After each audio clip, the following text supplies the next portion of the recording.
Hey guys, Stock Saturday, and it's been a sort of fairly up and down week. Slightly red for me, about 2.2% against the S&P. That is a little bit worse. S&P down about 1.16% after a sort of slight recovery on Friday. You sort of look, it was down, 3.5% on by Thursday. And on the Nasdaq, 0.62% for the week. That had a bigger recovery. That was also down about sort of 3.3% during the week. So, yeah, I didn't get that sort of full recovery. Some stuff went up yesterday, but mainly sort of took a bit more of a hit on the crypto side. Sort of in this account, everything sort of yeah went really with the markets largely. BlackRock sort of taken a fair bit of a hit. I suppose, Nasdaq and S&P going down, they're going to be taking a little bit less fees. Sort of took the opportunity again, top up BlackRock and Applied Materials a little, but yeah, nothing too much. Still 17,000 in cash. I haven't sort of felt the super urge to pile all the rest of this in just yet. Obviously, I may miss the bottom, but yeah, we'll have to see. So, as far as news goes, Hive Digital reported their results operational update for February. Didn't get time to, or they didn't release it in time for me to cover this last week. And yeah, surprise, surprise, they've been lagging behind, and it doesn't look great. Down into double figures on Bitcoin mined, 89. They didn't. They were sort of slightly above 100. I think 103 or something last month, and obviously they're saying 10% less days in February, so and difficulty up. So 89. They've decreased from last month on their hodl, bringing them to 2,620. They're using some of this to pay for their expansion into Paraguay, which is fair enough. I would rather that than sort of issuing, an absolute ton of shares. And yeah, they're at 5.6 operational exahash and 20.9 joules per terahash efficiency, which is quite a bit higher than the competition, obviously, but I think actually a little bit less than Riot. So yeah, not horrendous, but they have a higher um, electricity cost, so their cost to mine is quite a bit higher. They are saying 300 megawatt expansion into Paraguay, taking them from 6 exahash to 25 by September. They're hoping to have half of that online in Q2, but I think probably call that end of June. It's not going to be doing too much, April, May time.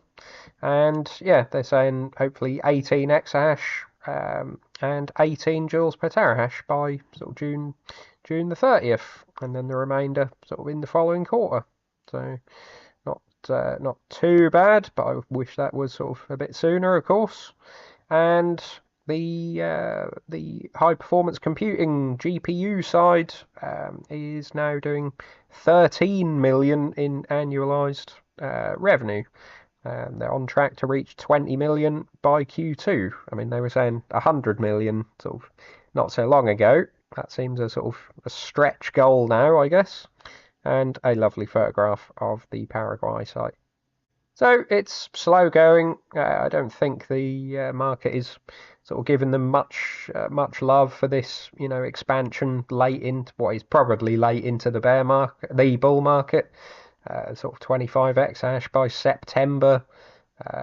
Yeah, unless we sort of the cycle has completely, detached from what has happened previously, then yeah, they're not going to get a lot of high exahash mining at a high Bitcoin price. So yeah, I still think there's a reasonable risk reward for them if Bitcoin goes up sort of fairly quickly. And yeah, been buying a little on the option side. So, Applied Materials, first quarter 2025. This has sort of been out a little while. This came out in February 13th, but I was focusing on other things, of course. Not looking too bad. Revenue up 7% on first quarter last year, or Q4 2023. I wish they would all just go on calendar quarters, to be honest. But yeah, gross margin up 1 percentage point, operating margin up 1.1, so pretty good, 30.4% operating margin. And yeah, net income is down because of a large tax bill from the looks of it. If you look at sort of the non-GAAP adjusted earnings, up 9% on net profit from this quarter last year, so pretty good. Earnings per share up 12%. It's all still doing a reasonable amount of buybacks, and yeah, free cash flow down 74%, which I think is investing, and then that tax payment as well. Looking at the balance sheet, looks a little worse, but nothing sort of too bad. Cash down about 1.8 billion, and then short-term investments. So everyone's sort of buying treasuries at the moment, or short-term treasuries. So that's up a little, but overall down sort of about just over 1 billion. And yeah, on the debt side, it stayed almost exactly the same. Long-term debt up, what is that, $1 million. So nothing sort of too much there, but yeah, quite a loss in cash. And then I'd like the revenue by geography breakdown.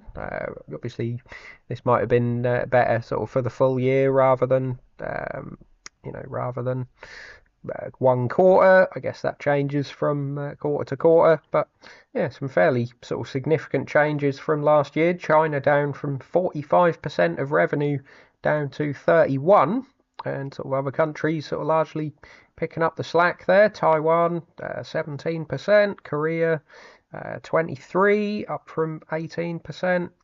And yeah, US sort of up slightly, Europe down slightly, but yeah, the big changes sort of in Korea, Taiwan, and China. Obviously, revenue overall is up, so pretty good. And what is that? 1,500 more employees. Some interesting slides in their presentation as well. This sort of, I always think the presentations are a little bit boasty and sort of largely showing the good points rather than a balanced view, but there's some nice stuff in here. Sort of nice to see diversification across the sort of semiconductor sector. They sort of show, competitors here and which parts of the stack, if you like, that they're in. And obviously you get, they don't show the names, but I think you can guess some of these. You've got lithography, basically one company, which I'm guessing is ASML, and sort of, various companies sort of in parts of these make different machinery, and they show, Applied Materials is in almost every part of that stack. So it's sort of nice diversification across the sector. Very much a nuts and bolts type company on the semiconductor space. And they give guidance sort of looking okay, really. Revenue sort of flat to slightly down potentially, similar with earnings. And yeah, sort of revenue on by segment largely the same, but yeah, they're not expecting a huge recovery. We're sort of looking for, later in 2025, 2026 to have a sort of meaningful recovery, but I still think they're doing well. Still decent margins, 48% gross margin, but it's that sort of 20-25% net margin that I do like. And yeah, see where things go. I'm not expecting, blowout numbers, but everything still looks pretty good. That was why I bought. Got TSMC's number as well, part of the sort of bullishness on the semiconductors in general. February was obviously a little bit lower than January, but it is seasonal. It's lower than January, but 43% up on February last year, where January was 36% up on last year. So yeah, looking good. If we get a decent March, that's basically Q1 looking really, really solid, and sort of I don't know. I still think this is alpha. People don't seem to sort of respond to this. The stock sort of never seems to move all that much when these are released. So I think it's a good indication for the whole sector. I didn't pick up on the CME Group's Q4 results either. Sort of again, I would say more important things to the portfolio. Still, obviously important to keep an eye on results, and I did look at them at the time. Their sort of earnings report is very plain and bland, so I thought quite nice to have a look at sort of results and historic results on macro trends. Sort of website that I like, good for US stocks and good to sort of see trends in companies. So yeah, revenue sort of looking slightly up. You'd always look at compared to same quarter last year. So yeah, 5.57 billion up to 6.13. So pretty solid growth year on year. Net income, you can sort of see they had a one-off year back in 2017. Guessing this was a sort of tax adjustment or something. They always seem to be, but yeah, trailing 12-month net income growing to 3.48 billion, all looking pretty solid. And looking at margins, again, this is sort of slightly coloured by that one crazy quarter, but you can look at net margin since then, and it's sort of sticking around the 56% range, nearly 57% for Q4. Pretty solid. Operating margin increasing over time. They do call gross margin 100% because there's no sort of cost of goods sold, if you like. It is just a fee-taking business. So yeah, looking pretty good. Obviously, on price has risen a reasonable amount since the last month or so. So PE has increased slightly up to 26.87. We sort of on a forward basis still looks okay, and for a 57% net profit business that is growing, I think I would be happy to pay a reasonable amount. It's not like a sort of Apple or someone. People are paying 30, 35, 40 nearly PE. Maybe not now as it's sort of come down a little bit, but certainly not so long ago they were, and it's sort of a 20% net profit business growing relatively slowly. So yeah, for someone like CME, I think it's possibly worth it. Price free cash flow, very similar. Been growing up to 26 now, but yeah, so net income flows through to free cash flow as well. And you can see on the dividends they are using this profit basically to increase dividends. Payout, the trailing 12-month payout grown to $10.36 now. So it's about 4% yield. Do a little bit of buybacks as well, and yeah, just a solid business. Fairly, I guess some people would see it as a complicated business. I see it as relatively simple. It's just taking a little fee on all of the the trades on the exchange, derivatives and futures and all sorts. So yeah, I like them.